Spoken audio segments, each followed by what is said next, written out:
I know you'd like to increase sales, but do you know who you're actually selling to? Many business owners still believe, build it and they will come. This is not a good way to run your business and hardly ever works. Remember, marketing is not about selling. It's actually about listening. In this video, I'm going to help you understand your customers a little better so that you can increase your customer value, ultimately making you more money. Let's get started.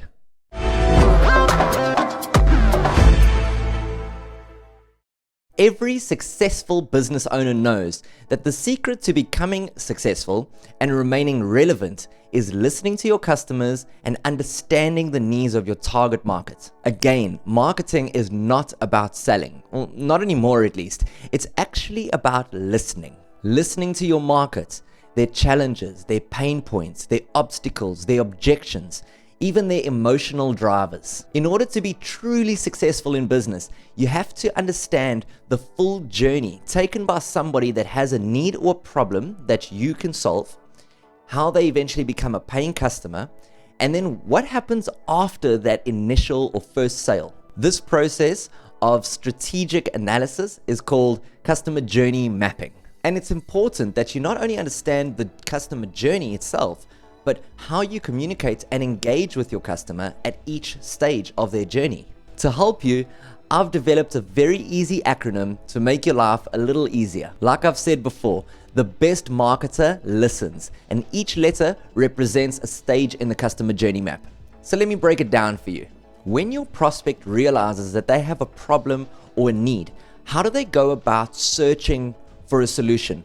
Do they search on Google, or do they maybe ask one of their friends on social media for a recommendation?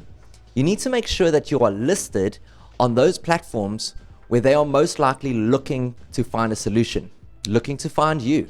That means having a website, social media profiles, even listings on a directory service. Once that prospect begins their search, you are probably not going to be the only one that shows up in the results. So what do they find that intrigues them and persuades them to click through and learn more about you? This is what we call inbound marketing, and it's the content that drives or pulls that customer towards you.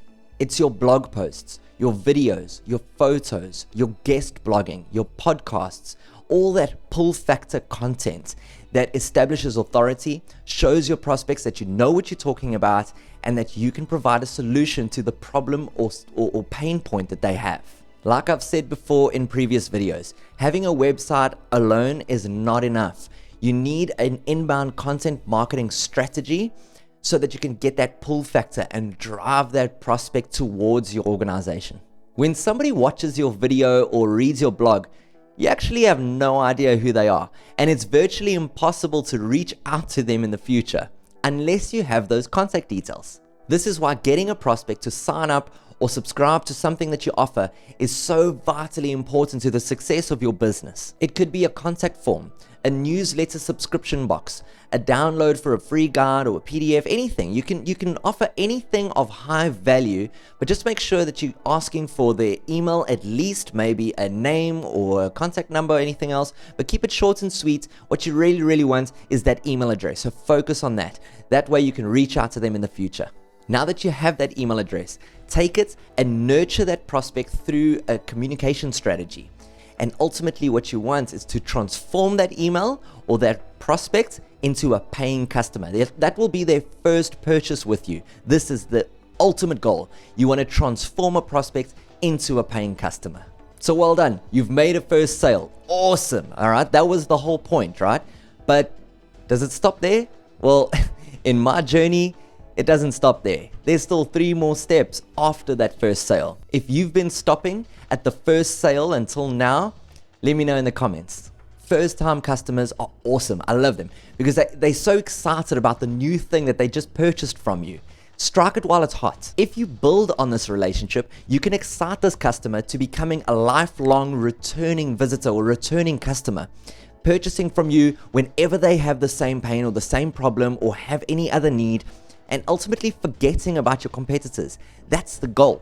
And you do this through sending high value emails, tips and tricks or how-tos, engaging videos, just a communication strategy in general that delivers high quality, high value content on a regular basis so that your brand name is always in the forefront of their mind. They don't think about anybody else, and when they have a problem that you can ultimately solve, they think of you and only you. This is what I like to call the excite phase. Solidify the relationship, build onto it. It's a relationship building exercise. By continuously exciting that customer, you can benefit from their next purchase and the next and the next and the next. This is what you want, a happy returning customer that has a fantastic relationship with you and your products and your services and your brand.